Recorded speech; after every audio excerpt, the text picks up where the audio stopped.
तो अमेरिका, जैसा कि आप जानते हैं, हथियारों का सबसे बड़ा सौदागर है और अमेरिका में हथियार बनाने वाली जो कंपनियां हैं उनकी चांदी ही चांदी है, क्योंकि जो बाइडेन जो हैं वो यूक्रेन में जाकर खुलकर हथियार बांट रहे हैं। लेकिन ये हथियार कहीं ना कहीं से तो बनेंगे, कोई ना कोई कंपनी किसी न किसी फैक्ट्री में इन हथियारों को बनाएगी और ये हथियार बेचे भी जाएंगे और इन्हें खरीदने के लिए कहीं ना कहीं से तो पैसा आएगा ही, चाहे वो पैसा यूक्रेन दे या वो पैसा अमेरिका की सरकार दे।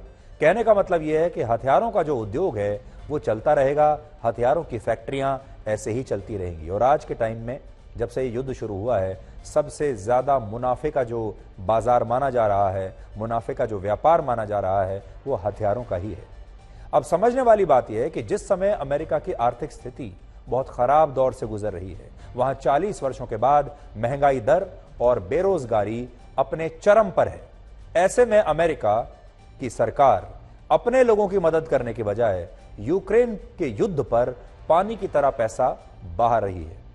पेंटागन की एक रिपोर्ट के मुताबिक अमेरिका पिछले 1 वर्ष में यूक्रेन और रशिया के इस युद्ध पर 5,16,000 करोड़ रुपए खर्च कर चुका है और यह पैसा रशिया के खिलाफ यूक्रेन को सैन्य मदद देने पर खर्च हुआ है। यानी जिस समय अमेरिका के लोग महंगाई से संघर्ष कर रहे हैं, वहां लोगों की नौकरियां जा रही हैं, ऐसे में वहां के राष्ट्रपति जो बाइडेन यूक्रेन पर लाखों करोड़ों रुपए खर्च कर रहे हैं। इसलिए आज नहीं तो कल अमेरिका के लोग उनसे ये सवाल जरूर पूछेंगे कि जब अमेरिका के लोग संघर्ष कर रहे थे, अमेरिका की इकोनॉमी संघर्ष कर रही थी, तब वहां की सरकार युद्ध पर लाखों करोड़ रुपए खर्च क्यों कर रही थी। एक और बात, ऐसा पहली बार नहीं हुआ है जब अमेरिका के किसी राष्ट्रपति ने किसी युद्ध क्षेत्र का इस तरह दौरा किया हो।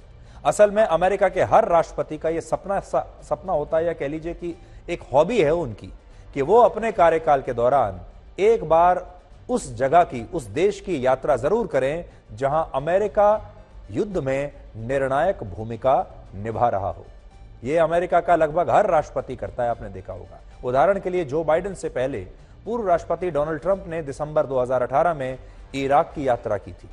पूर्व राष्ट्रपति बराक ओबामा अपने कार्यकाल के दौरान 3 बार अफगानिस्तान के दौरे पर गए थे और यह वही समय था जब अफगानिस्तान में अमेरिका की सेना तैनात थी और बराक ओबामा अक्सर अफगानिस्तान के दौरे पर जाया करते थे और उनका यह दौरा हमेशा अंतर्राष्ट्रीय हेडलाइन जरूर बनता था। इससे और पीछे जाएंगे तो वर्ष 2008 और फिर 2006 में पूर्व राष्ट्रपति जॉर्ज डब्ल्यू बुश जूनियर ने 2 बार इराक का दौरा किया था। पुरानी तस्वीरें आप देख सकते हैं, पीछे सैनिक खड़े हुए हैं।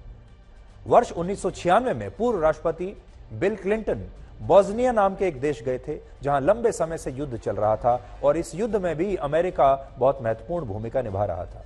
यानी अमेरिका के जो नेता राष्ट्रपति बनते हैं उनकी फेवरेट हॉबी होती है वॉर जोन में इस तरह जाना, अपनी फोटो खिंचवाना, शानदार तस्वीरें खिंचवाना, वीडियोस बनवाना और उसके बाद उनकी जो न्यूज एजेंसी होती है, उनका जो मीडिया होता है, वो पूरी दुनिया में उनकी इन तस्वीरों को सर्कुलेट कर देता है।